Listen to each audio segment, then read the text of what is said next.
Deputy chief ministers बहुत बने, लेकिन अगर किसी को इफेक्टिव डिप्टी चीफ मिनिस्टर कहते हैं तो वो सुरिंदर जी। डिप्टी सीएम साहब, आपके नजर हैं और भी दुनिया में सुखनवर बहुत अच्छे, कहते हैं कि सुरिंदर का है अंदाज़े बयां। गुजारिश होगी डिप्टी सीएम साहब से कि श्रीनगर जो है उसमें एक बहुत बड़ी नाइंसाफी है। हमारे काम इसलिए रुक जाते कि एक कॉन्ट्रैक्टर 20-20 काम पे कॉन्ट्रैक्ट डालता है। इनका डिपार्टमेंट और फूले पले, क्योंकि उसी से नौकरियां भी बढ़ेंगी। शहर खास अगर चलता है तो वो आर्टिजन्स के हाथों से चलता है, और उन आर्टिजन्स को आज भी उस लेवल पे हम नहीं ले पाए जिस लेवल पे हम लेने चाहिए। सर, मैं अपने शेर जम्मू के नाम एक पहले शेर पढ़ूंगा, उसके बाद उसके आगे जाऊंगा। डिप्टी सीएम साहब, आपके नजर करो ना। है और भी दुनिया में सुखनवर बहुत अच्छे हैं, और भी दुनिया में सुखनवर बहुत अच्छे, कहते हैं कि सुरिंदर का है अंदाज़े बयां। Sir, honourable chief minister, deputy chief minister साहब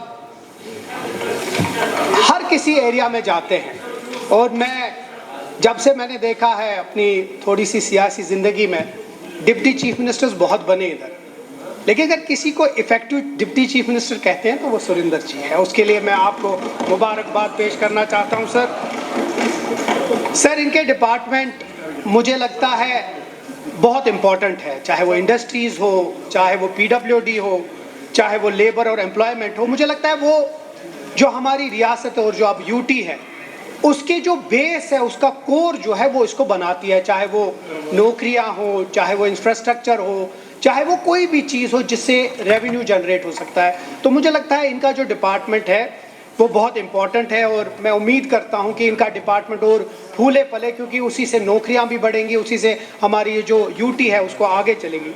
सर, पहले मैं PWD डिपार्टमेंट में जाऊंगा। सर, मुझे पूरा यकीन है कि जब से ये आए हैं हर एक कंस्टिट्यूएंसी जितनी भी हमारी जम्मू कश्मीर में है उसमें कहीं ना तो कहीं किसी लेवल पे फोकस तो हुआ है, लेकिन मेरी एक गुजारिश होगी डिप्टी सीएम साहब से कि श्रीनगर जो है उसमें एक बहुत बड़ी नाइंसाफी है।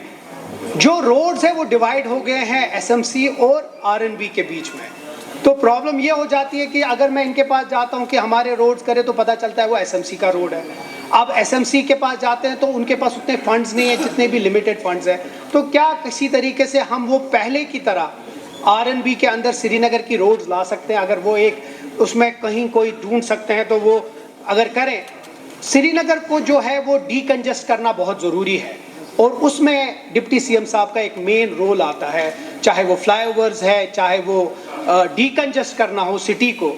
और उसी की तरह एक बहुत इम्पॉर्टेंट है कि खानियार जेडीबल पांदच रोड, बहुत बरसों से, मैं तब शायद सर पैदा भी नहीं हुआ था जब ये प्लान बना था, और आज तक वो भी अभी पूरा नहीं हुआ है। कुछ बॉटलनेक्स है, अगर उस बॉटलनेक्स को थोड़ा सा सीरियसली लेकर ये श्रीनगर की तरफ देखे।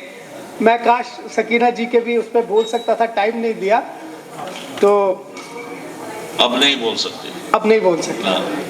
सर, उस पर अगर आप थोड़ा सा फोकस करें तो मैं बहुत मेहरबान हूँगा। सर, एक बड़ा इम्पोर्टेंट है जो मैं चाहता हूँ आप इस पर ध्यान रहे कि जब भी मैग्नेमाइजेशन का होता है, पिछले साल एक बहुत बड़ी प्रॉब्लम हुई थी कि आपके पास सारा सीलिंग, अब इस बार फ़ायदा यह है कि आपका ग्रांट्स पहले ही पेश हो जाएंगे।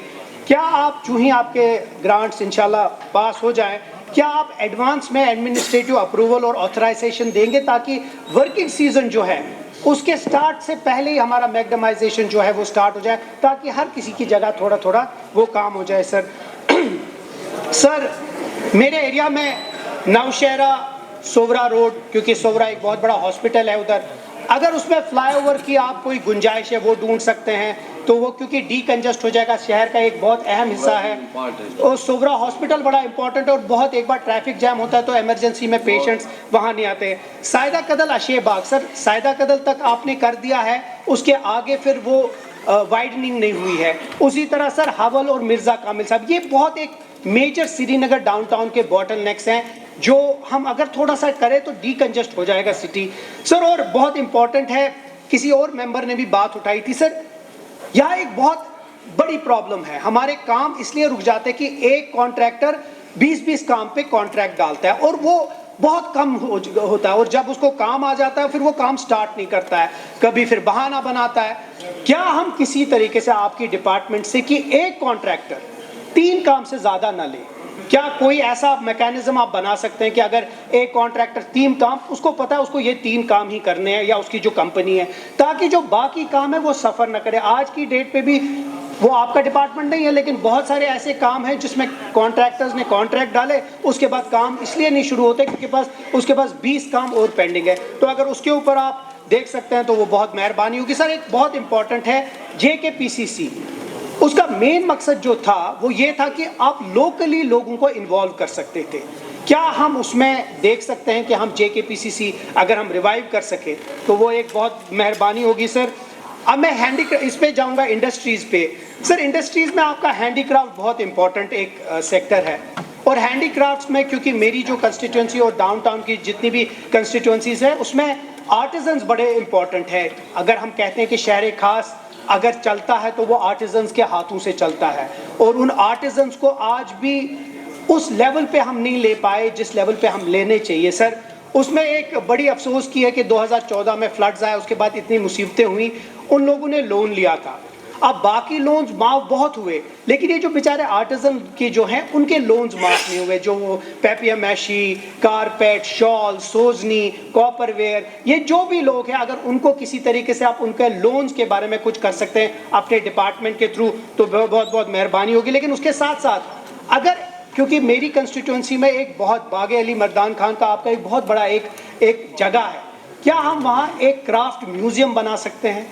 क्योंकि बहुत लोग हैं जिन लोगों ने हमारे जम्मू कश्मीर में बहुत नाम कमाए अपने हाथों से, अपने जो हुनर है उनको खराज अकीदत पेश करने के लिए, उनको एक रिकग्निशन देने के लिए अगर एक क्राफ्ट म्यूज़ियम जैसे बाकी मुल्कों में भी होता है, बाकी रियासतों में भी होता है, एक क्राफ्ट म्यूज़ियम जहां हम बड़े बड़े जो लोग हैं उनका स्ट्रक्चर या उनका जो काम है उसके ऊपर हम कर सकते हैं। अगर वो आप एक्सप्लोर कर सकते हैं इस साल, एक क्राफ्ट म्यूज़ियम जगह भी है, बस आपको किसी तरीके से हम, जिस तरह किसी ने सिसकी बोला, मैं कहूँगा सासकी में से थोड़ा सा फंड्स डाल दे तो वो कर देते सर।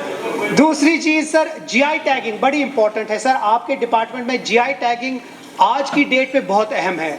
आपको याद होगा सर, एक कारपेट बेचा गया था, किसी ने गलत कारपेट और कश्मीरी कारपेट समझ के, पूरी दुनिया में हमारे को बहुत बुरा नाम आया उससे। GI टैगिंग उसका जवाब है, लेकिन GI टैगिंग अभी स्लो हो रहा है, और उसके लिए मैंने सुना है कि आपका डिपार्टमेंट एक ऐप बना रहा है।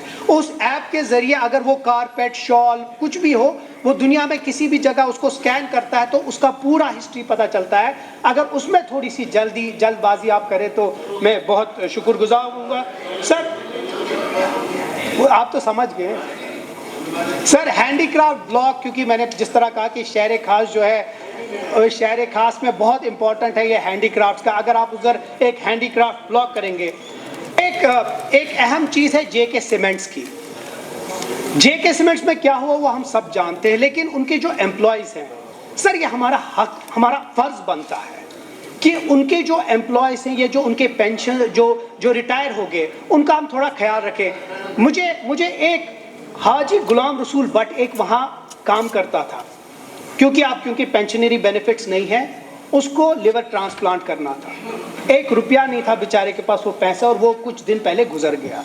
क्या किसी तरीके से एक ह्यूमैनिटेरियन व्यू लेकर क्या पेंशनरी बेनिफिट्स हैं कि हम किसी तरीके से जो JK सीमेंट्स के थे उनको हम कंप्लीट कर सकते हैं? वो भी बेचारे गरीब लोग हैं, उनके पास कुछ है नहीं, अगर उसको आप कंसिडर करते हैं सर वो बहुत अच्छी बात है। दूसरी चीज़ सर, सीमेंट प्लांट्स आपके अंडर आता है। मैंने हाउसिंग एंड अर्बन डेवलपमेंट के साथ ये बात बार बार उठाई है, लेकिन अगर आपको सीमेंट प्लांट्स को आगे चलाना है तो उनको एडवांस्ड स्टेज में लेना है। सर अगर वो अपग्रेड करते हैं तो जो हमारा गार्बेज एक्यूमुलेशन होता है, वो उस गार्बेज एक्यूमुलेशन को यूज़ करके, RDF को यूज़ करके, जो एक तो हमारा 2 चीज़ होगा, एक तो हमारा जो गार्बेज कलेक्शन है वो ख़त्म होगा, सीमेंट प्लांट्स उसी को यूज़ कर सकते हैं, और हमारा दोनों चीज़ होगा, और वो पूरी मुल्क में हर एक बड़े सीमेंट प्लांट्स करते हैं। अगर हमारी सीमेंट प्लांट्स अपग्रेड करें तो वो बहुत अच्छा होगा। सर उसके अलावा 2-3 पॉइंट्स और हैं, और उसी के साथ मैं आपकी ज़हमत तमाम करूँगा। सर ओवरसीज़ एम्प्लॉयमेंट, क्योंकि आपके पास लेबर और एम्प्लॉयमेंट बहुत इंपॉर्टेंट है, और मैं चाहता हूँ आप थोड़ा सा इस पर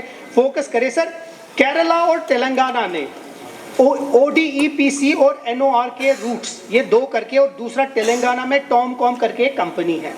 ये क्या करती है कि ये जो यहाँ के लोग होते हैं उनको ओवरसीज ले जाती है, ये सारा कुछ करती है, क्योंकि आप कहीं ना तो कहीं से आपको एम्प्लॉयमेंट जनरेट करना है। क्या हम स्किल डेवलपमेंट में क्या उनको किसी तरीके से कर सकते हैं? अगर आपका डिपार्टमेंट बाहर के जो मुल्क है उनके साथ बांट दे, क्योंकि अगर बाकी स्टेट्स कर सकते हैं हम भी कर सकते हैं। मुझे लगता है उसमें जावेद साहब भी आपको थोड़ा सा ये कर सकते हैं। अगर एक इंटीग्रेटेड सेटअप में हम करें, हम कोई 1 लाख लोगों को बाहर, अच्छे लोकल लोगों को बाहर भेज सकते हैं, अगर उसमें हम कर सकते हैं तो बहुत बहुत मेहरबानी होगी। और लास्ट में सर, माइनिंग डिपार्टमेंट में सर जिप्सम जो है बहुत इंपॉर्टेंट है, और आप जानते हैं कि आपका डिपार्टमेंट है, अगर उसको हम रिवाइव कर सके सर, ये एक नेचुरल रिसोर्स है जैसे प्लास्टर ऑफ पेरिस है, अगर उसको आप फिर से रिवाइव कर सकते हैं वो बहुत अहम होगा। और आखिर में सर, जो लेबर डिपार्टमेंट है उनके भी जो लोग हैं, जब वो कोई गुजर जाता है तो उनके पास, आप ही बोल दीजिए। चलिए आप आइए सर, ये जो हाँ हाउस को ही एड्रेस कर रहा हूँ, अब थोड़ा सा अपनी गवर्नमेंट है तो मुड़ ही जाता हूँ। चलिए, कोई बात नहीं। सर ये जो फ्लो तोड़ दिया यार आपने। ना कोई बात नहीं, फ्लो ठीक है। अच्छा सर, लास्ट में सर, लेबर डिपार्टमेंट का जो बहुत अहम है कि जो उनके जो लेबर्स होते हैं सर, उनको भी बहुत मुसीबत है, उनके पैसे फंसे हुए हैं।